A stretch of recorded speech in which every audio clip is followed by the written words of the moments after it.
I'm Craig Nash, Senior Editor at Good Faith Media. And I'm Hayoung Park, a social work and theology student. We are co-hosts of the Good Faith Bible Studies podcast, where we explore and discuss the weekly biblical text and lessons found in Good Faith magazine. We'll also share ideas for leading group discussions on each week's text and lesson. Let's dive in.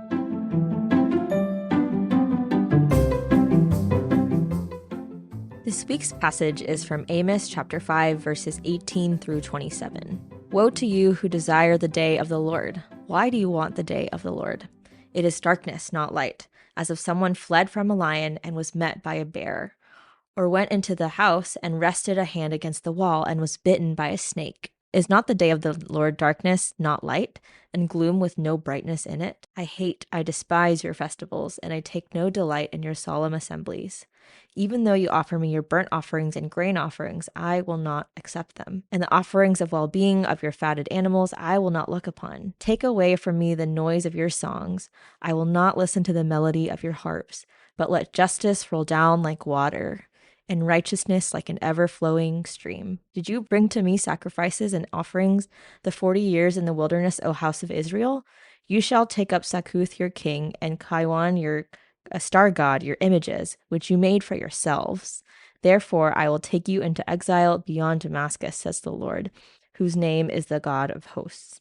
What do you think? Yeah, so my initial thought here is just how jarring this imagery is, particularly at the beginning. Oh yeah, the lion. Running from a lion and he doesn't use this phrase, but turn a corner and run into a bear. Mm-hmm. Resting your hand on the wall and getting bitten by a snake.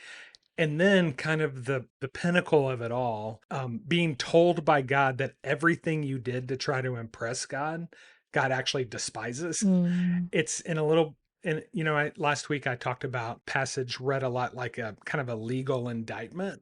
This feels like a different genre. It feels like almost a horror story, like a horror movie. Yeah. Amos is painting this picture that could make it into a Stephen King script. Yeah. Yeah, that's so good. And like so eerie. Yeah.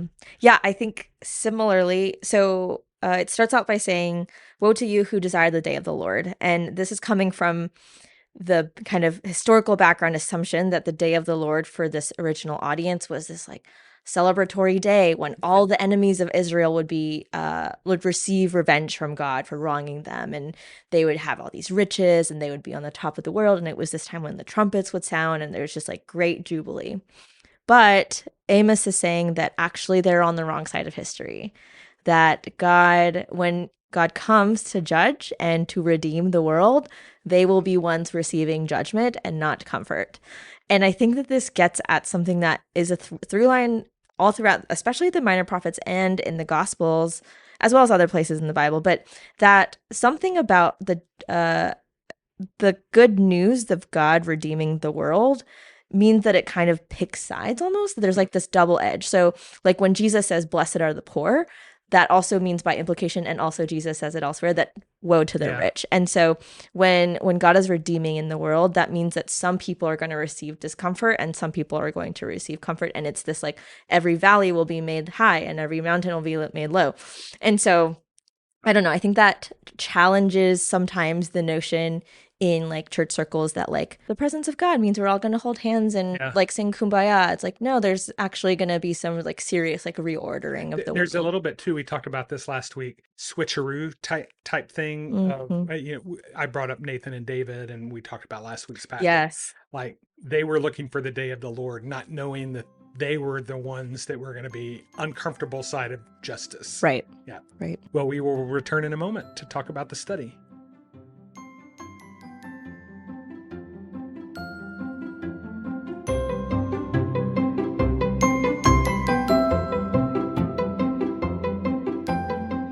This passage is, it's looking at kind of the ways that they have strayed from their worship. And that's something that the study also picks up on. And to me, that thread in the passage and the study reminded me of an article that I read in one of my like biblical interpretation classes in college that made the case that the minor prophets are actually extremely conservative rather than progressive, which I think I'm so grateful that I read that so early on in my academic career, because it helped me to understand like often we think of like people like Amos and Micah as like these social justice warriors. Like they are, used in these modern movements and are often associated with this progressive kind of like anti-tradition movement. But the reality is, and I think this passage really reflects that Amos is getting people to return back to the essence of that covenant at Sinai, and that those laws that were instituted shortly after of like caring for the poor in systematic ways and embodying justice in every single thing you do. So I think that's like a helpful, challenging thing to me of like this kind of advocacy work is actually extremely faithful to this faith tradition. Yeah, we talked last week about Wendell Berry, Mm-hmm. and this is kind of an interesting touch point to what you're saying, is that there's a lot of connection between progressive religious movements and farmers. Yeah. There's I can't remember his name, the guy who wrote the Cotton Patch Gospel. He's a farmer who in just a lot of like overlaps between farmers who are by nature conservative. Mm-hmm. Like they have to kind of have particular boundaries, Mm-hmm. but that is justice work Right. in a lot of ways. Yeah, for me, and just reading through Tyler's lesson, one of the things I appreciate about this is he helps us see that Amos's prophecies kind of fall in several distinct categories or buckets. The past 2 weeks, two in particular, Amos was really aiming his words from the Lord to the civil leaders, Mm. government officials who exploit the poor. This week was really for religious leaders, Yeah.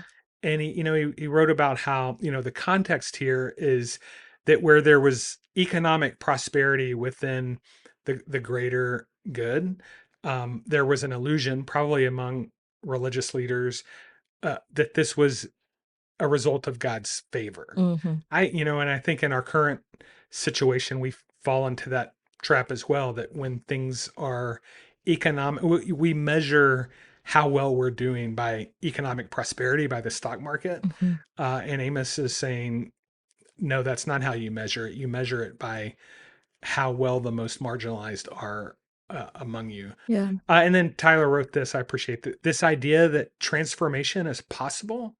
God speaks because God still desires relationship, still hopes for renewal. Mm-hmm. And I thought, this hope for renewal and this hope for restoration is evident in that verse towards the end that is probably the most famous passage in Amos, about justice flowing down like waters. Mm-hmm. And so, as dark as Amos can be, there are little slivers of hope. Right, right. And I love that that particular image being chosen too, because it's like, and I think Tyler focuses on this, but it's this idea of like continuous flowing, that it's Oh, not yeah. just a one time, but there is this like culture in the system Yeah. of justice and equity. Yeah, that's great. Well, when we return, we'll talk about ways your small group can approach this passage.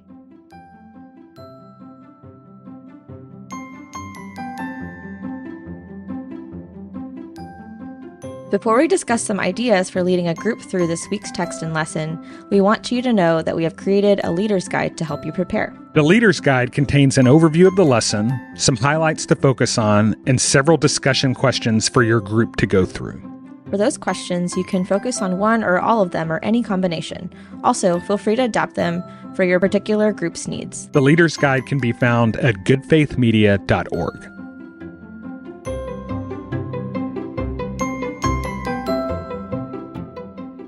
So as small groups approach this passage, if you're leading a group, there are several different things you can do. One of the ideas I came up with for this one, Hayoung came up with last week's, was taking an inventory of the things that are around you and kind of walking through, where they came from, what sort of injustices involved. Going upstream. Yeah. For this week, it would be interesting to look at your worship practices. Mhm. And just do an inventory of what are ways that we perpetuate injustice that we may have never even thought Yeah. of. For one, I'll just share this story, and this isn't necessarily a liturgical practice, but when I was on staff at my church, we had a Wednesday morning. I led a Wednesday morning communion service. It was just a short liturgical service. And it was usually attended by, 12, 15 people. So for 7 o'clock on a Wednesday morning was actually pretty That's good. pretty good. but we held it in a room that is upstairs, and Uh-huh. our building is not accessible, Mhm. or that portion is not accessible. And it wasn't until later, when I was no longer in that role, when I realized, hey, we had people with mobility challenges in our church Yeah. and in our community, and it would have been impossible for them to attend the service. And this is just another one of those examples of you don't even think about it just because it's what you do. Right. Yeah. Yeah, yeah. One of my good friends, she does a lot of work with disability in churches, and she actually just presented on this in one of my classes about doing a disability audit or accessibility audit. And Yeah. I think there's so many ways that churches do this well and also like really do fall short. Another just like practical thing that made me think of is t-shirts in churches. You know, Yeah. most churches nowadays have a t-shirt for an event or just with their logo or for their volunteers.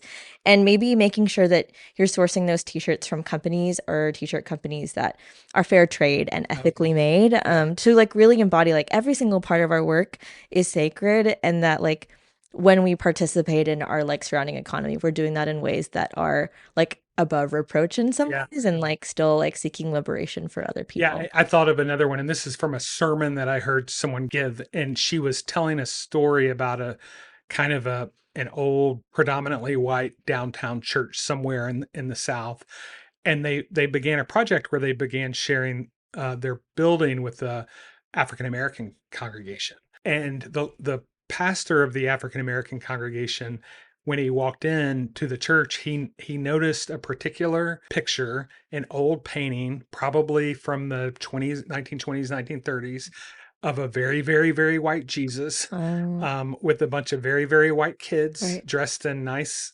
clothes sitting around him. And in the corner was a little African American kid, probably a child of an enslaved Wow. person, kind of wearing tattered clothes and everything. And in the sermon, it was in one of the best sermons I've ever heard. The story goes that the next week the African American walked in and the picture was no longer there. Hmm. And it was kind of the pastor basically said, how special this was, not because it was removed, but because it was removed before he ever had to like bring it up. Huh. The idea was, hey, just their presence here made the folks in that congregation wonder, what is it around here that we need to think about that we've never thought about before? Right. And she talked about in this sermon how that painting was probably donated by a very wealthy, probably prominent member Mm-hmm. of the community, and it probably cost them something Hmm. to do that. Wow. Yeah. I mean, tangible ways to do that, to embody justice in our sanctuaries. Yeah. It's so good. One idea that I had for, small groups and churches is actually going to listen to the I Have a Dream speech by Dr. Martin Luther King Jr. Mm-hmm. It's something that I've returned to at several points in my life. And there's just so much going on there, even aside from just that one part where he references the, let justice flow like waters. And he's like really pulling not just from that one verse, but so many characteristics of Amos throughout that entire. Used through his whole Yes, yeah, in both form and content. And so I think it's always helpful to see how scripture comes alive in our own country's history. So for better or for worse, but in this time it's for better, which is great. And we'll be back next week to continue this study.